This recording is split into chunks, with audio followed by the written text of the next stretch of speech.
Alors avant d'aborder le détail de certaines pratiques que j'ai eu le malheur de connaître, mais c'est peut-être aussi un bonheur, comme on dit en latin felix culpa, c'est-à-dire bienheureuse faute, c'est-à-dire que si j'ai commis toutes ces erreurs, ça me permet aujourd'hui de vous en parler et puis de vous mettre en garde pour que vous commettiez pas les mêmes erreurs. Alors, quelques mots quand même de théorie, c'est quand même nécessaire. Alors, d'abord, l'ésotérisme, je l'ai évoqué tout à l'heure, c'est l'enseignement secret de l'occultisme. L'occultisme et la magie, c'est l'application pratique de l'ésotérisme. Et en plus, même sans interroger spécifiquement les esprits, on en reparlera des esprits, mais enfin, ceux-ci participent à l'ésotérisme, à l'occultisme et à la magie. Par exemple, lorsque je vous avais parlé de la maçonnerie, je vous avais dit, la maçonnerie n'est pas satanique, mais c'est une porte d'entrée pour le malin, c'est un moyen d'action pour le malin. Il est donc présent. Et d'autant plus présent que personne s'en méfie, même pas les francs-maçons. Et c'est pareil pour toutes les formes d'occultisme, pour la magie, pour le spiritisme. On se croit parfois à l'abri de Toto, comme je l'appelle, de l'adversaire, de Satan. Alors l'ésotérisme est une doctrine secrète suivant laquelle certaines connaissances ne peuvent être ou ne doivent être vulgarisées, mais communiquées seulement à un petit nombre de disciples qu'on appelle des initiés, avec ou sans initiation, mais le plus souvent c'est avec initiation. Alors ce qui est important, c'est de voir ce qu'il y a derrière. Tout l'ésotérisme, aussi bien occidental qu'oriental, c'est-à-dire qu'on verra des analogies entre l'ésotérisme qui se vit en Europe et l'ésotérisme hindou ou tibétain. Les hommes sont tous fabriqués de la même façon et ils se compromettent de la même façon avec l'adversaire. Tout l'ésotérisme en Europe est dérivé de la gnose, qui était une théorie qui essayait très vite après la résurrection de Jésus de détruire les bienfaits du christianisme en mélangeant, comme on dit par syncrétisme, toutes sortes de théories philosophiques qui étaient plutôt grecques, des pratiques initiatiques qui existaient en Égypte notamment, et d'essayer de mélanger tout ça, mais pour enlever le sel du christianisme. Et puis pour introduire ce qui est dans le péché originel, dans la Genèse, le désir d'avoir la connaissance des mystères. Et tous les ésotérismes vous promettent la connaissance, avec un grand C, qui n'existe nulle part. Vous pouvez prendre n'importe quel dictionnaire, même le plus volumineux, vous ne trouverez pas connaissance avec un grand C. Et pourtant, dans tous les ésotérismes, on vous dit, vous allez avoir la connaissance avec un grand C, ou vous allez avoir la lumière avec un grand L. Bon. Moi, j'ai été initié, j'ai initié des gens, j'ai jamais vu cette lumière, pour être honnête. C'est pas la lumière de la transfiguration du Tabor, ce n'est pas la lumière qui entourait Saint Séraphin de Sarov quand Molotilov lui parlait, c'est pas du tout la même chose, c'est pas la lumière divine. Ce qui est caractéristique de tous ces ésotérismes, c'est que la notion de Dieu n'est pas celle des chrétiens. Même si les ésotéristes parlent de Dieu, c'est un Dieu impersonnel, c'est une énergie universelle, elle est présente partout. Toutes les créatures, et encore pour eux il n'y a pas de créature puisqu'il n'y a pas de création, tous les êtres, les choses, les animaux, les êtres humains sont des émanations de cette énergie primordiale et aussi en quelque sorte sont divins à des degrés divers. Donc il y a des degrés de matérialité ou de spiritualité variables, on est plus ou moins élevé, ce qui permet d'ailleurs aux ésotéristes et aux occultistes de se dire plus élevé dans la spiritualité. Est-ce que vous avez jamais entendu un chrétien dire à un autre, moi je suis plus élevé que toi dans la spiritualité? En général, c'est pas une preuve d'humilité et il vaut mieux s'enfuir devant ce genre de personnage. Et par ailleurs, donc cette notion de Dieu fait que tout est Dieu, Et on appelle ça le monisme ou le panthéisme, mais peu importe. Vous comprenez bien la différence. C'est pas le Dieu personnel comme est Jésus-Christ, qui est à la fois Dieu et homme, et avec qui on a une relation personnelle, comme on a une relation avec son époux, avec son épouse, avec ses enfants, avec ses parents. C'est une relation face à face. Tout ce qui est ésotérisme, c'est de l'ordre de la fusion. On est en fusion avec ce cosmique, ce Dieu impersonnel. Exactement d'ailleurs comme certaines mères bien intentionnées veulent vivre en fusion avec leur enfant. Bon, ça va quand l'enfant est tout petit, mais après il faut lui lâcher les baskets, comme on dit maintenant poliment.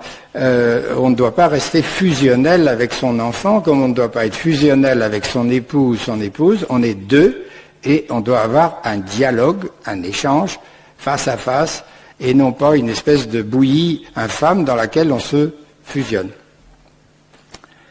Et donc, dans les religions orientales, c'est la même chose, dans le yoga, en particulier hindouiste, et dans certaines théories tibétaines, eh bien, il n'y a pas de dialogue avec Dieu, donc il n'y a pas de prière.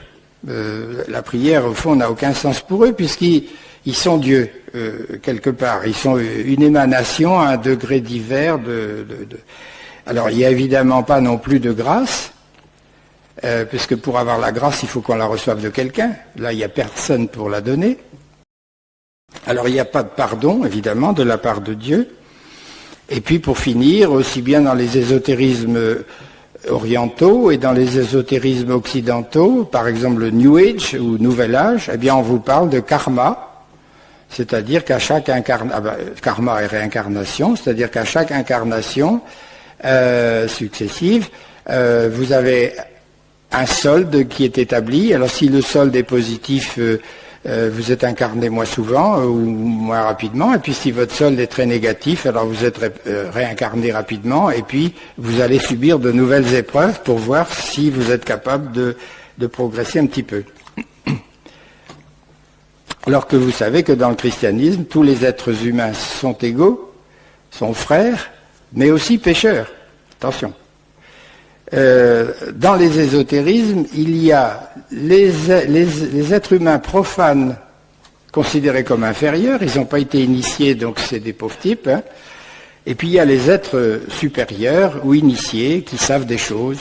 Alors, même quand il n'y a pas des initiations officielles, même chez les guérisseurs où on se transmet des secrets, il y a ceux qui savent et puis il y a ceux qui ne savent pas. Et puis il y a une hiérarchie, il y a un certain dédain pour ceux qui sont en dessous. Or, j'espère qu'entre chrétiens, il n'y a pas de dédain. Et d'ailleurs, dans tous les ésotérismes, il y a des hiérarchies de grades, de pouvoir. Par exemple, quand on allait chez les guérisseurs, à des congrès, comme ici, il y avait autant de monde que ça. Eh bien, d'ailleurs, on se faisait tellement confiance qu'on avait des aimants dans les poches pour se protéger les uns des autres. Et puis, c'était à savoir qui était le plus puissant. Moi, je suis plus puissant que toi et je peux te démolir et t'enlever tes pouvoirs si je veux. Vous voyez, c'est à peu près à ce niveau-là que se situe la camaraderie entre guérisseurs. Et quand ils sont malades, ils vont discrètement chez un médecin. Ils sont pas fous.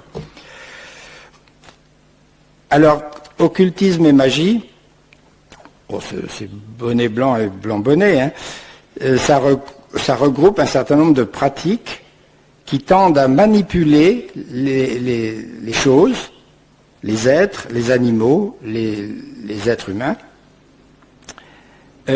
par des forces dont il semble bien qu'elles existent réellement. Je vais en reparler tout à l'heure. Il semble bien exister des forces occultes dont on peut se servir, mais dont l'homme ne devrait pas se servir, parce que depuis qu'il a été chassé du paradis, il n'a plus la capacité de maîtriser ces forces-là.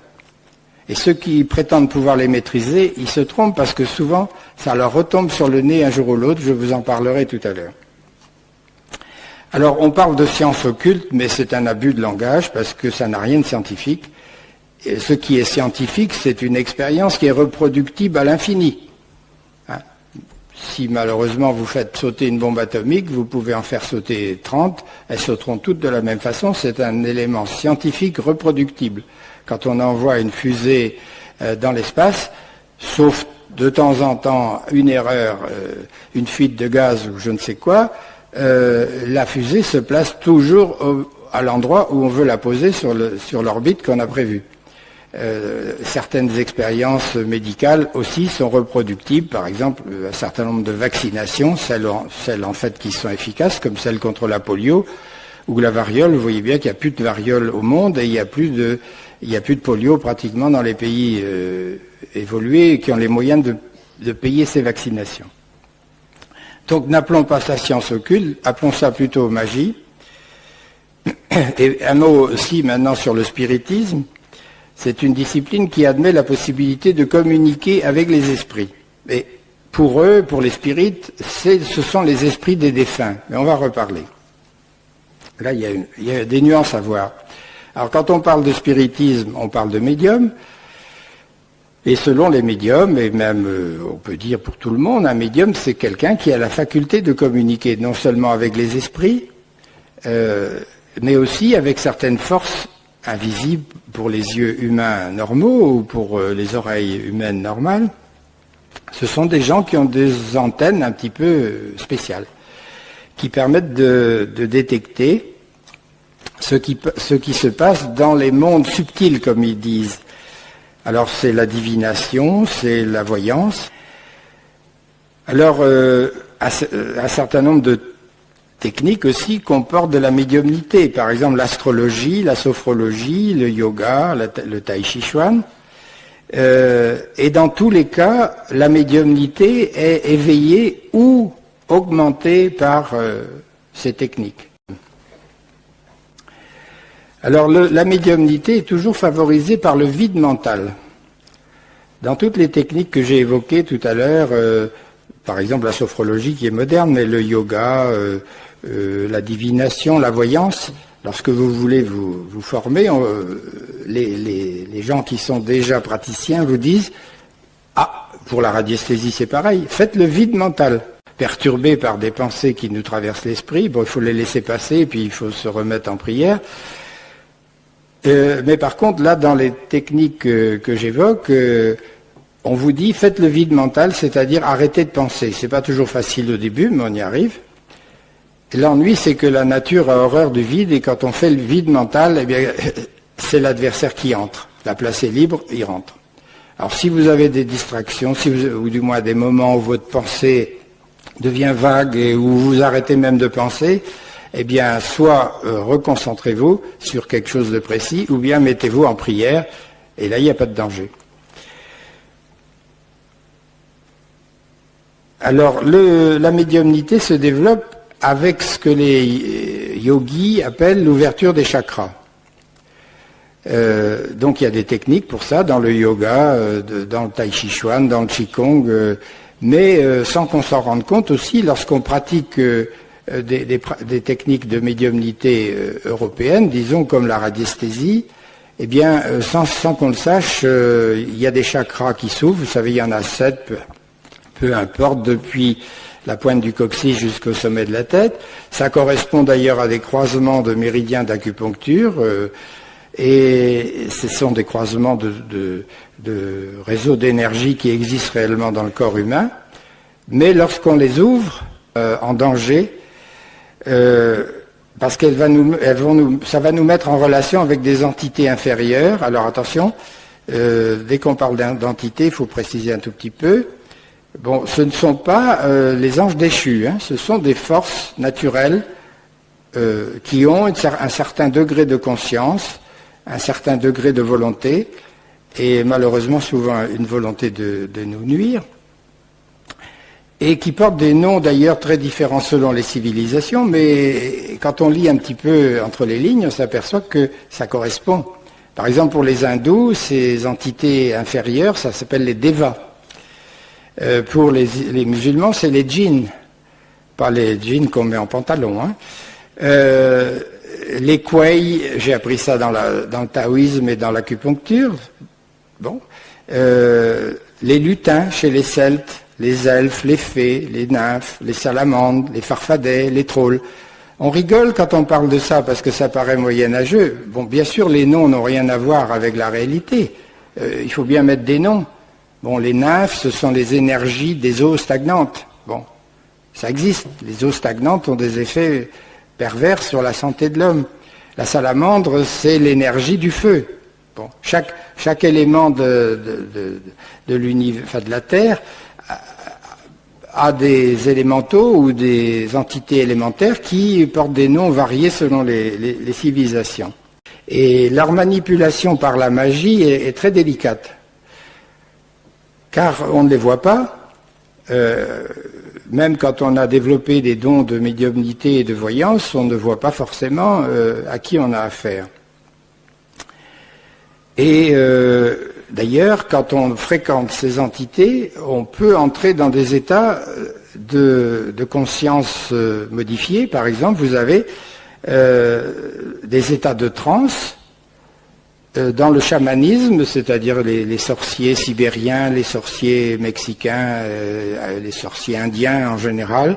Bon, ils se trouvent tout d'un coup investis par ces forces et ils sont plus dans leur conscience naturelle, normale. Ils sont absents. Je dirais pas en extase parce que le mot convient mieux à nos grands saints qu'à ces sorciers ou à ces chamans. Et dans le spiritisme aussi, par exemple, il nous est arrivé, nous, lorsqu'on pratiquait le spiritisme avec mon épouse, qu'un jour, tout en faisant une séance de spiritisme banal, mon épouse se retrouve en état d'hypnose, sans qu'on l'ait demandé, sans qu'on l'ait cherché, et j'avais beau la secouer, la pincer, l'appeler, il n'y avait plus de réponse. Donc, dépossession complète de sa personnalité, dépossession complète de sa liberté, et ça, je crois que c'est pas de Dieu, parce que Dieu nous a donné la liberté. Et la liberté, c'est pour s'en servir, c'est surtout pour aller vers le bien, bien sûr. C'est pas la liberté de faire le mal. Alors, ce qui explique que toutes ces pratiques entraînent très souvent ce qu'on appelle des liens occultes. Vous avez sans doute entendu parler de cela. Et Jésus et l'Église nous ont donné à nos prêtres le pouvoir de libérer de ces liens. Il y a des prières de délivrance, qu'on appelle aussi prières de libération, et puis dans des cas plus graves, il arrive aussi que les entités favorisent l'entrée alors des esprits mauvais, des anges déchus, et que ça entraîne oppression maligne, voire possession. Les possessions sont très rares, mais il m'est arrivé d'en voir un cas, et je pense que les prêtres ici présents ont dû en voir plus d'un cas. Alors, encore, je reste toujours dans les généralités, mais c'est important pour ce genre de sujet. On est habitué maintenant, sous l'influence du Nouvel Âge ou du New Age, à parler d'énergie. On parle d'énergie à tort et à travers, et on tend à généraliser l'usage de ce mot. Alors, encore un mot pour situer la magie. Ça, on connaît mieux. En général, magie, sorcellerie, tout ça, c'est un peu le synonyme. Ce sont des techniques pour influencer à distance les êtres, les événements, les animaux, les personnes. Et il y a évidemment des rituels. Vous avez entendu parler des poupées à qui on pique des aiguilles ou toutes sortes de choses comme ça, peu importe. Les rituels, finalement, on se rend compte très vite dans toutes ces techniques, et ça a été notre expérience personnelle. Les rituels, comme les techniques, sont des supports au début, puis sont pas nécessaires ensuite. Par exemple, on peut commencer à faire de la radiesthésie avec un pendule, puis après on les fait avec ses mains. On n'a pas besoin de pendule. Alors, la distinction entre magie blanche et magie noire, ça n'a pas beaucoup d'importance. La magie blanche tend à faire du bien, la magie noire cherche à nuire, mais les techniques sont les mêmes. La volonté est la même, c'est-à-dire je veux imposer ma volonté aux événements, aux personnes, aux choses, aux animaux, et dans les deux cas, on est dans le péché, on va contre la volonté divine, et on a intérêt à s'en confesser rapidement, parce que c'est une offense à Dieu. Alors je ne parlerai ni du yoga, ni du tai chi chuan, ni du qigong. Oh, si vous voulez des questions, poser des questions, je répondrai. Je ne pense pas que ça concerne beaucoup de personnes ici, sauf le yoga peut-être. Et je vous signale tout de même que le yoga, même soi-disant gymnastique bien gentille, ça peut être dangereux. Je ne parlerai pas non plus de l'acupuncture que j'ai pratiquée, ni de l'ostéopathie, qui peut présenter aussi des dangers. Si vous allez voir un acupuncteur ou un ostéopathe qui pratique des ésotérismes, gare à vous, vous pouvez vous sortir de chez eux avec des liens occultes. Ou répondre à quelques questions sur l'astrologie, qui est apparemment une science et qui en réalité est un support pour la voyance. Nous avons fait avec mon épouse, et surtout elle en a fait plus que moi, de l'astrologie. Au bout de quelques temps, au début on monte un thème astral, vous savez, on fait le dessin des constellations et tout ça, bon, et on en tire des conclusions. Mais quand on en a fait un petit peu, c'est comme la graphologie, on n'a pas besoin de finir de monter le thème, on a ce qu'on appelle un flash qui dit des choses sur la personne. Exactement comme les voyantes, comme les cartomanciennes. Pareil, chez les cartomanciennes, les cartes, c'est un support, mais la cartomancienne, si vous l'observez bien, quelquefois, elle ne regarde même pas ses cartes. Parce que elle regarde surtout sa vision intérieure et qui lui donne des informations bien plus importantes que les cartes. Alors je voudrais m'arrêter un peu plus longuement sur des choses qui peuvent nous concerner spécifiquement, en particulier le spiritisme, parce que ça menace nos enfants et nos adolescents. Vous ne pouvez pas imaginer le nombre de jeunes dans les collèges et lycées, même religieux, qui font du spiritisme. Moi, j'ai donné des conférences dans les collèges et lycées religieux du Morbihan, et j'ai été sidéré de voir le nombre de jeunes qui avaient déjà l'expérience du spiritisme. Ce qui peut vous concerner plus, vous qui êtes là, c'est la radiesthésie et le magnétisme, parce que c'est quand même d'usage très courant, et pas seulement à la campagne, mais même en ville. Alors, prenons d'abord le spiritisme, assez rapidement quand même. C'est une technique très séduisante, parce que dès qu'on commence, on a, avec ces soi-disant esprits,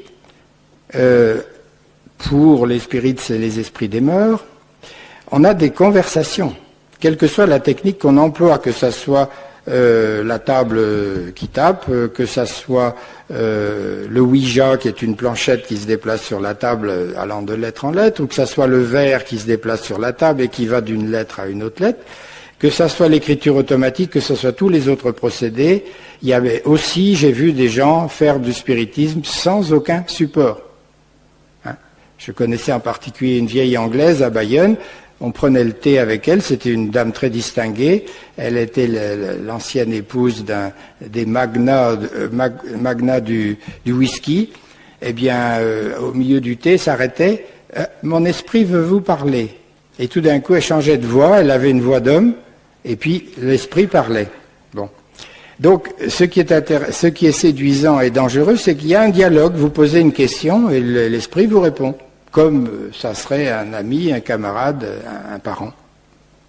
Donc c'est pas neutre parce que c'est pas une supercherie, c'est pas n'importe quoi. Dans l'écriture automatique, les phrases sont cohérentes. L'esprit parle en saisissant la main de la personne et la personne écrit sans pouvoir contrôler sa main, qui est en état partiel d'hypnose. Hop, ça écrit comme ça et puis voilà. Bon. Alors nous en avons eu malheureusement la pratique. Et tout est fait pour séduire et pour persuader que c'est une technique intéressante, instructive, etc. Parce qu'au début, vous avez vos grands-parents ou des parents proches qui sont décédés, qui viennent vous parler. Et en général, comme ils vous racontent des histoires que vous êtes seul à connaître, vous dites, évidemment, c'est bien lui, allons-y. Alors, c'est des amis défunts. En général, les messages vont dans le sens de vos convictions, c'est-à-dire, par exemple, nous qui étions quand même déjà chrétiens, on nous disait de prier, vous voyez, de dire des messes, non. Ça, prier, oui. Alors bon.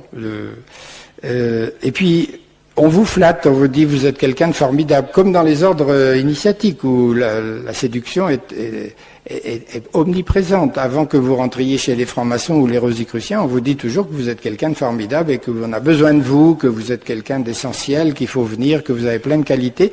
Et là, c'est pareil. Les esprits en question, ils vous disent vous êtes quelqu'un de bien, et puis on va vous apprendre des tas de trucs que les autres ne savent pas. Moi, par exemple, comme j'avais pas encore quitté la franc-maçonnerie, j'avais des messages de francs-maçons célèbres qui m'encourageaient, etc.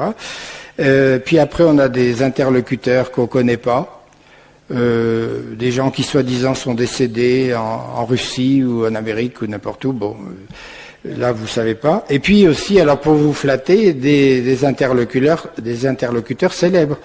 Mendelssohn, Bizet, même le Padre Pio qui est venu nous parler, hein, excusez-moi du peu, on était vraiment en très bonne compagnie. Et bien sûr, au fur et à mesure qu'on en fait, la curiosité s'accroît. D'autant plus que les esprits vous disent, on va vous apprendre des choses, c'est comme dans les ordres initiatiques, on va vous apprendre des choses que les autres ne savent pas. Alors c'est toujours croustillant de se dire, toujours le même piège, je vais avoir la connaissance avec un grand C, la gnose, puisque gnose en grec ça veut dire connaissance, hein. Et puis tout d'un coup vous parle de réincarnation. Tiens, voilà l'adversaire qui se dévoile un peu, réincarnation.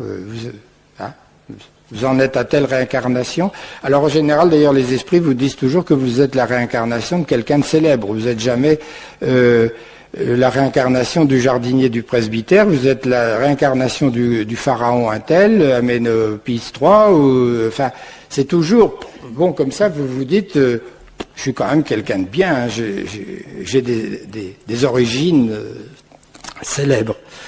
Alors bien sûr, les esprits ont aussi la prétention de vous dire l'avenir, comme dans la voyance. Mais on s'est aperçu, moi j'avais quand même l'esprit un peu scientifique toujours. Et j'avais un carnet où je notais tout ce qu'on recevait. Et on s'est aperçu que pour ce qui est de l'avenir, alors les esprits se plantaient autant que les astrologues et les voyantes. Donc ils n'en savaient rien. Et pour cause, parce que seul Dieu le Père connaît l'avenir. Et que même Jésus a dit, moi-même, je ne sais pas le jour ni l'heure. Donc quand Jésus était sur la terre, bien qu'il soit en relation très intime avec son Père, il ne savait pas le jour et l'heure. Alors pensez donc les esprits. Et puis de toute façon, tous ces techniques, que ce soit le spiritisme, l'astrologie, etc., ou la voyance qui prétendent vous dire votre avenir, sont forcément dans l'erreur, puisque l'homme nous a fait lire. Et puis pour finir avec notre expérience du spiritisme, alors on ressent lorsqu'on fait du spiritisme un trouble. On est dans l'état de dépendance que disent ressentir, par exemple, les alcooliques qui ont besoin de boire. Or, quand on commence à faire du spiritisme, on veut en faire toujours et toujours. Tous les soirs, on en refait. Et puis, on en refait de plus longtemps. Au début, c'est 1 heure, puis c'est 2 heures, puis c'est 3 heures, et puis il y en a qui y passent leur nuit. Et puis, en même temps, il y a des angoisses qui naissent. Il y a souvent des disputes dans le couple, voire des divorces.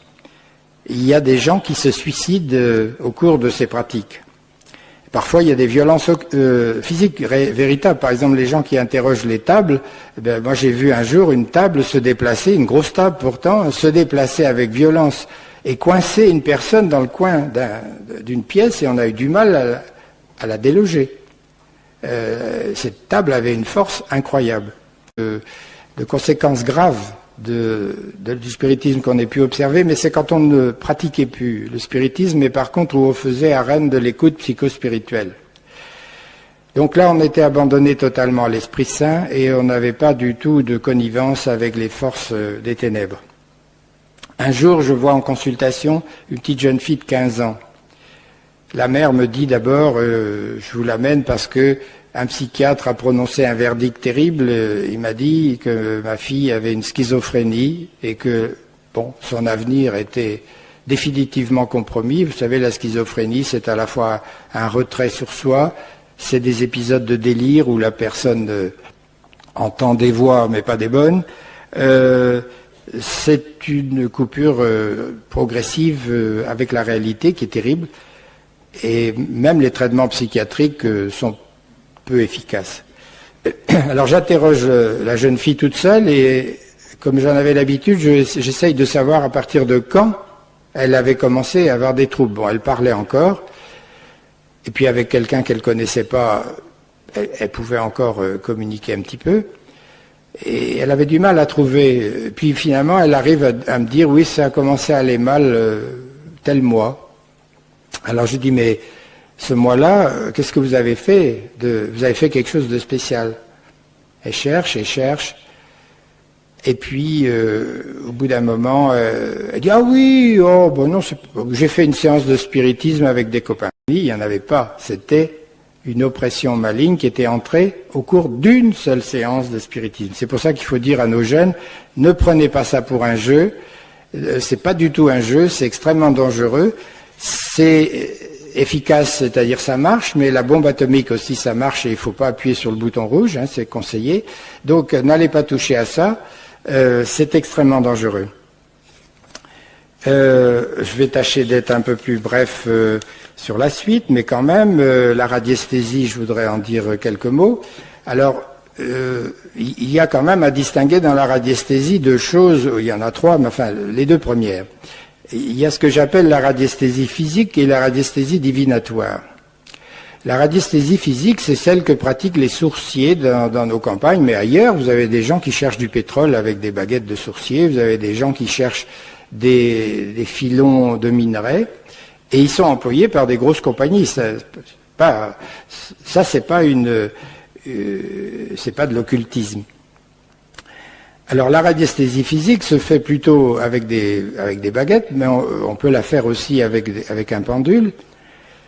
On se réunissait d'ailleurs à Pontivy, où il y avait un club de radiesthésistes, et là on a tous la même carte. Hein, la carte d'un endroit qui a été exploré par un autre radiesthésiste, et puis on nous demande d'inscrire par nos pendules et nos baguettes où se trouvent les courants d'eau, les courants magnétiques et tout ça. Mais comment voulez-vous qu'on sache ce qui se passe à 200 km, à 300 km, voire quelquefois pour ceux qui trouvent des morts ou des objets perdus à 1000, à 1500 km, comment voulez-vous qu'on soit informé par des radiations quelconques de ce qui se passe à cette distance-là? Quels sont les informateurs? Eh bien, il y a un certain nombre de gens, dont je suis, qui pensent que ce sont toujours nos mêmes esprits, qui sont là pour nous porter aide et assistance et pour qu'on croie à leur force, à leur technique, à leur pouvoir. Et si vous voulez d'ailleurs en avoir le cœur net, je vous conseillerais certaines lectures ou cassettes du père Joseph-Marie Verlaine, avec qui nous sommes parfaitement d'accord dans la mesure où nous avons fait des expériences un petit peu semblables. D'ailleurs, on voit que la radiesthésie divinatoire a les mêmes inconvénients que le spiritisme ou que d'autres techniques, c'est-à-dire des insomnies, des angoisses, des dissociations du couple, des maladies inexpliquées, graves, rapides, etc. Et alors, la dernière technique que j'ai utilisée, qui est encore bien pire, c'est ce qu'on appelle la radiesthésie émettrice. J'avais eu, je dirais pas la chance, parce que c'est pas une chance, j'avais pu entrer en contact avec un groupe de guérisseurs qui venaient d'apprendre une technique de radiesthésie pour soigner à distance, et cette technique avait été inventée par Étienne Guillet, qui était pourtant agrégé de mathématiques et qui était chercheur au CNRS, mais qui était aussi alchimiste, et c'est ça qui explique sa technique. Donc c'était un ésotériste et un occultiste. Eh bien, par la technique d'Étienne Guillet, qui a fini fou à Sainte-Anne d'ailleurs, à Paris, on avait la prétention de transférer au pendule des énergies négatives d'une personne sur une plante. Alors la théorie était que les maladies étaient dues à des énergies négatives. C'est en partie vrai, par exemple, c'est ce qu'on vérifie en acupuncture, mais c'était un peu généralisé, c'est-à-dire toute maladie, y compris un cancer, c'était dû à des énergies négatives. Bon. Et pour guérir la personne, il suffisait de prendre un support comme une photo, des cheveux, des ongles, n'importe quoi de la personne. Et au pendule, alors là, on ne laissait plus le pendule tourner tout seul, on le tournait positivement, tout en ayant une forte pensée pour la guérison de la personne. En fait, c'était de la magie. Et on s'est aperçu qu'il y avait des résultats. Moi, j'en ai fait, je l'ai fait gratuitement, donc j'avais pas d'intérêt particulier à le faire, sauf la curiosité qui me poussait toujours. Et j'ai appris que des gens allaient mieux, des gens que je connaissais pas, dont on m'avait simplement donné la photo. Mais théoriquement, on transférait les énergies négatives de la personne malade ou de sa photo sur une plante qui était en l'occurrence le kalanchoé, une plante de Madagascar qui est très courante, qu'on voit dans toutes les maisons maintenant. Vous savez, une petite plante grasse avec des petites fleurs roses. Bon. Et effectivement, la plante se portait mieux en recevant ces énergies dites négatives. Mais on s'est aperçu aussi que les femmes des guérisseurs qui pratiquaient ça de manière intensive, elles ont toutes fait des cancers foudroyants et qu'en fait de transfert de la maladie sur une plante, eh ben, c'était transfert sur la personne la plus proche, c'est-à-dire sur le conjoint. Et je connais beaucoup de guérisseurs qui ont arrêté totalement cette technique, d'abord souvent parce qu'ils étaient veufs et qu'ils avaient compris la chose. C'était dommage qu'ils aient compris si tard. Alors, venons maintenant au magnétisme. Le magnétisme, indiscutablement, existe. C'est-à-dire que tout être humain qui se porte bien a une énergie qui peut être transmise par contact à une autre personne. Mais, si vous voulez, on devrait s'en tenir là, c'est-à-dire que c'est ce que faisaient d'ailleurs les magnétiseurs il y a 50 ans, c'était souvent des braves types ou des braves femmes qui faisaient autre chose, qui avaient un métier, et puis qui accessoirement soignaient les gens autour d'eux en imposant les mains, mais attention, pas dans le sens charismatique du terme, hein, en posant les mains sur les zones douloureuses, et puis en faisant éventuellement des passes, c'est-à-dire des espèces de caresses.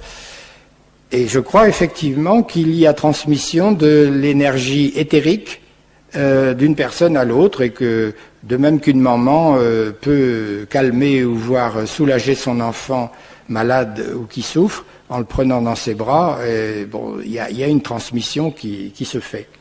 Mais le malheur, c'est que le magnétisme n'en est pas resté là. D'abord, les magnétiseurs ont appris des techniques pour le diagnostic.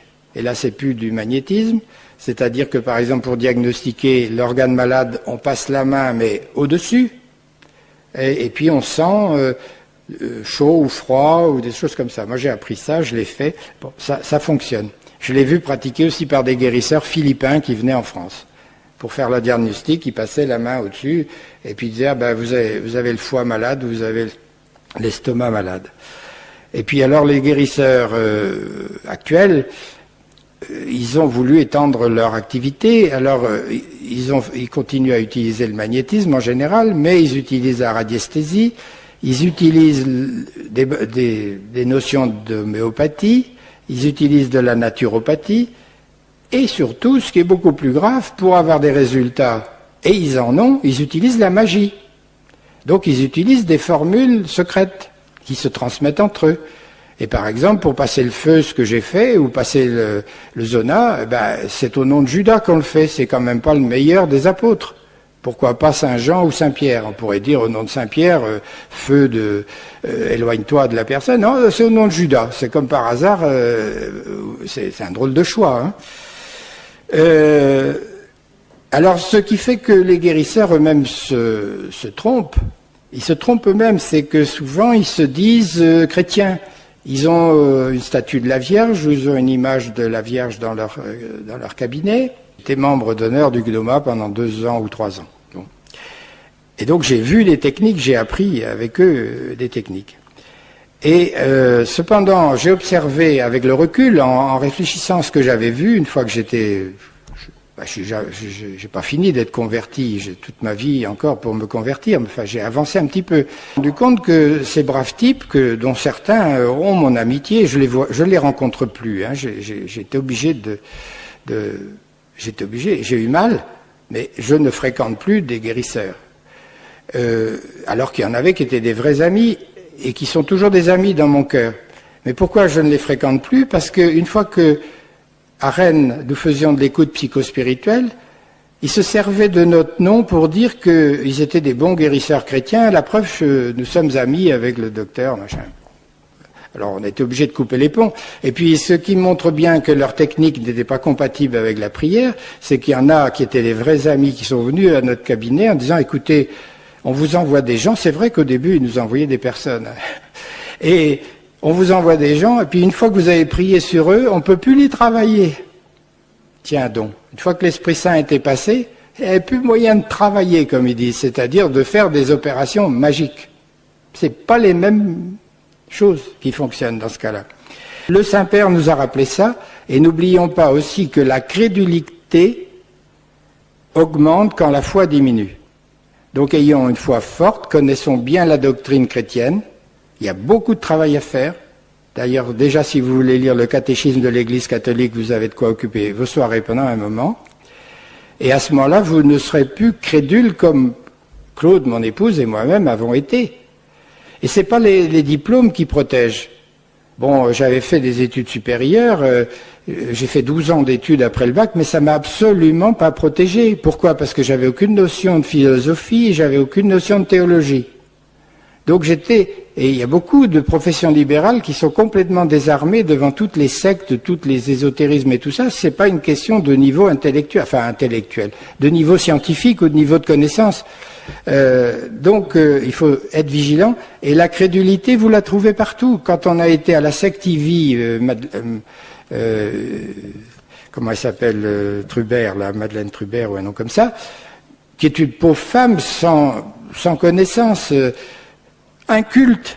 Eh bien, il y avait dans sa secte un professeur un doyen de faculté de médecine qu'on a trouvé là, qui était en admiration devant cette femme nulle, inculte, qui connaissait rien ni en philosophie, ni en théologie, ni en médecine, ni en sciences, ni rien du tout. Mais elle avait l'aplomb des gens qui sont dans ces sectes et qui vous font croire qu'ils sont parfois même canal divin. Ils sont directement en liaison avec Dieu.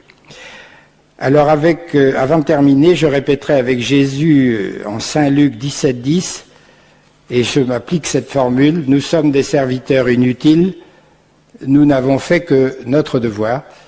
J'espère n'avoir fait que mon devoir.